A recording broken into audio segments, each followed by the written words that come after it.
సచివాలయ ఉద్యోగుల గురించి తీసేస్తే దాదాపు 25,000 27,000 రెండు ప్రభుత్వాలు రిక్రూట్ చేశాయి అధ్యక్ష. ఆ ఒక్క సంఖ్య మాత్రం గత ప్రభుత్వంలో అడిషనల్ గా వచ్చినటువంటి పోస్టులు అధ్యక్ష. అవి డిఆర్సీ మీటింగ్ అన్నింటిలో పాల్గొనడం జరిగింది అధ్యక్ష. బాపట్ల జిల్లా మంత్రి గారు కూడా అధ్యక్ష, ఆ రోజు స్వయంగా ఆయన కూడా విన్నారు. 35 నుంచి 40% లోపలే అన్ని శాఖల్లో ప్రభుత్వ ఉద్యోగులు అవైలబిలిటీ ఉందని చెప్పి కలెక్టర్ గారు ఆ రోజు ఆవేదన తెలియజేయడం జరిగింది అధ్యక్ష. అదేవిధంగా ఒంగోలు జిల్లా కానీ నెల్లూరు జిల్లా కానీ అన్ని ప్రభుత్వ శాఖల్లో ఏ జిల్లాలో కూడా చూసినా కూడా 40 నుంచి 50-60% కూడా ఎక్కడ ప్రభుత్వ అధికారులు ఏ జిల్లాలో కూడా ఏ శాఖల్లో లేరు అధ్యక్ష.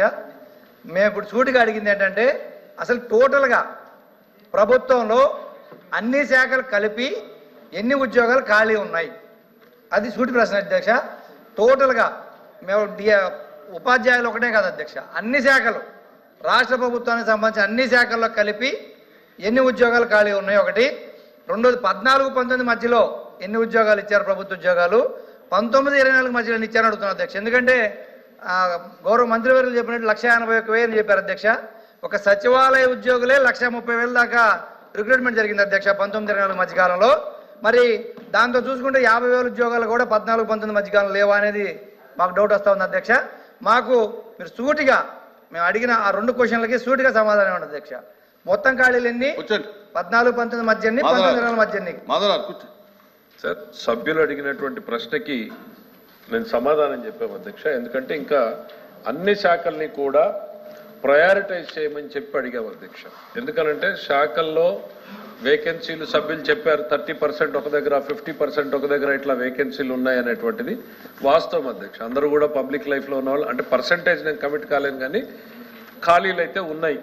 అయితే దీంట్లో ప్రాధాన్యత క్రమంలో మనం ఏవి అత్యంత అవసరము, ఏవి రిక్రూట్మెంట్కి వెళ్ళాలి అనేటువంటిది ప్రభుత్వం ఒక మదింపు చేస్తూ ఉంది అధ్యక్ష. ఇంతవరకు క్లారిటీ సంఖ్య, టోటల్ వేకెన్సీలన్నీ, దాంట్లో ప్రయారిటీలో ఫిలప్ చేయాల్సినవన్నీ అనేటువంటిది ప్రభుత్వం వద్ద తక్షణం మనం సేకరించలేదు అధ్యక్ష. సేకరించడం కోసమే మదింపు చేయమని అదే రాశాను. ఆ మదింపు చేస్తూ ఉన్నది, ఆ ప్రాసెస్ అనేటువంటిది స్టార్ట్ చేశాము.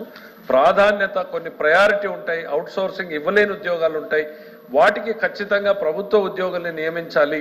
మిగిలినవి అవుట్సోర్స్ చేయగలిగిన దగ్గర అవుట్సోర్స్ చేయడము, కాంట్రాక్ట్ చేయగలిగిన దగ్గర కాంట్రాక్ట్ చేయాలి అని ప్రయారిటైజ్ చేయడం కోసమే ఈ కార్యక్రమాన్ని చేపట్టడం జరిగింది. వచ్చిన వెంటనే ఒకవేళ సభ్యులకి కావాలి అని అంటే వారికి తప్పకుండా పంపించడం జరుగుతుంది అధ్యక్ష. ఇక గతంలో ఉన్నటువంటి పోస్టుల గురించి దాంట్లో సచివాలయ ఉద్యోగుల గురించి తీసేస్తే దాదాపు 25,000 27,000 రెండు ప్రభుత్వాలు రిక్రూట్ చేశాయి అధ్యక్ష. ఆ ఒక్క సంఖ్య మాత్రం గత ప్రభుత్వంలో అడిషనల్ గా వచ్చినటువంటి పోస్టులు అధ్యక్ష. అవి కాకపోతే జనరల్ వేకెన్సీల్లో మాత్రం ఎక్కడా కూడా పెద్ద తేడా లేదు అధ్యక్ష. రెండు ప్రభుత్వాలు 1,000 అటు ఇటుగానే చేసుకుంటూ వచ్చినటువంటి సందర్భాలు ఉన్నాయి. దీన్ని ప్రయారిటైజ్ చేయాల్సినటువంటి అవసరం కూడా ఉంది అధ్యక్ష. ఎందుకు అనంటే పెరిగిపోతున్నటువంటి రెవెన్యూ ఎక్స్పెండిచర్ను కూడా దృష్టిలో పెట్టుకోవాలి అధ్యక్ష. ఒక ఆర్థిక శాఖ మంత్రిగా సభ దృష్టిలో కూడా మనం చెప్పాలి ఎక్కడున్నాం మనము అనేటువంటిది.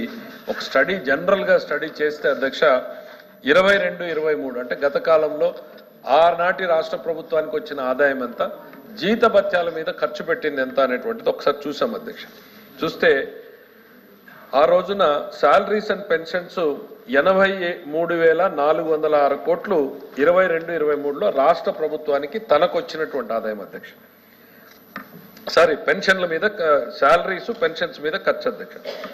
ఆ సంవత్సరం రాష్ట్ర ప్రభుత్వానికి వచ్చిన ఆదాయం ఎంత అంటే 78,026 కోట్ల అధ్యక్ష. అంటే రాష్ట్ర ప్రభుత్వ ఆదాయానికి మించి ఇవాళ జీతభత్యాల ఖర్చు పెరిగిపోయింది అధ్యక్ష.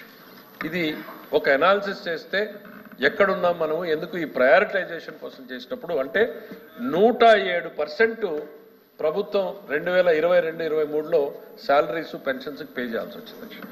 అదే 23-24 సంవత్సరం చూస్తే అధ్యక్ష రాష్ట్ర శాలరీస్ అండ్ పెన్షన్స్ 85,024 కోట్లుంటే ఆ సంవత్సరంలో రాష్ట్ర ప్రభుత్వ ఆదాయం 85,922 కోట్లు, అంటే 99%, అంటే మోర్ ఆర్ లెస్ 99 నుంచి 100% రాష్ట్ర ప్రభుత్వ ఆదాయం మొత్తం కూడా రాష్ట్ర ప్రభుత్వాన్ని నడపడం కోసమే ఉపయోగించుకునేటువంటి పరిస్థితులు ఉన్నాయి అధ్యక్ష.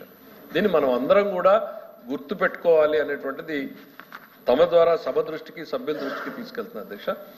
ఎంత మేరకు మనం ఈ వ్యయాన్ని ఇంకా పెంచాలి, ఎక్కడ మనం దీన్ని నియంత్రించుకోవాలి అనేటువంటిది ఒక కన్సెన్సస్తోనే ముందుకు పోవాల్సినటువంటి అవసరం. ఎందుకంటే ప్రజల సంక్షేమం కోసమే మీరైనా మేమైనా యంత్రాంగమైనా పనిచేస్తా ఉన్నాం అధ్యక్ష. ప్రజా సంక్షేమానికి కూడా కొంత మన కేటాయింపులు వెళ్ళేలాగా చర్యలు తీసుకోవాలి. కాబట్టి ప్రయారిటైజేషన్ ఆఫ్ ది పోస్టులు చేస్తున్నాం. ప్రయారిటీలో ముందు వాటిని రిక్రూట్ చేసి తర్వాత మిగిలిన వాటి మీద నిర్ణయం తీసుకోవాలన్నది ప్రభుత్వ ఆలోచన అధ్యక్ష.